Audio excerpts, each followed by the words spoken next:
তো সেই সকাল থেকে লুকিয়ে আছি, এখন শুধু দেখি টুনি কখন বাড়ি থেকে বেরিয়ে যায়, তারপরেই আমাদের সুবর্ণ সুযোগ এসে যাবে।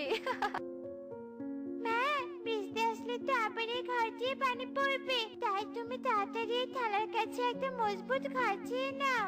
এখন আর বৃষ্টি আসবে না রে মা, আকাশ পরিষ্কার হয়ে গেছে। আগে বনের গরিব পাখিদের সাহায্য করব, তারপর আমি এই থালার কাছে সাহায্য নিব। চল গরিব পাখিদের ডেকে নিয়ে আসি। এরপর টনি ও টুকি থালাটা ঘরে রেখে গরিব পাখিদের ডাকতে চলে যায়, আর সেই সুযোগে কালু কাকুলি ঘরে ঢুকে থালাটি নিয়ে আবার বাড়িতে চলে যায়। কাকুলি, অবশেষে জাদুর থালাটা আমার বাড়িতে নিয়ে এলাম, এবার তো জাদু চাওয়ার পালা। জয় জাদুর থালা, আমাদের সুন্দর একটা রাজপ্রাসাদ বানিয়ে দিত। কালু এ কথা বলার সাথে সাথে জাদুর থালা তাদের আগের বাড়িতে অদৃশ্য করে দেয়, আর থালাটাও অদৃশ্য হয়ে টুনির বাড়িতে চলে আসে।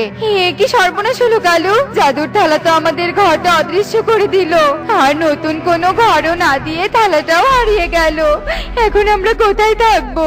হারিয়ে যায়নি গো, ওই থালা জাদুর থালা, তাই আমাদের পাপের শাস্তি দিয়ে টুনির কাছে চলে গেছে। চলো আমরা টুনির কাছে গিয়ে সাহায্য চাই, তাহলে ঠিক একটা ঘর পাবো। তোমরা সবাই টাকা পেয়েছো তো?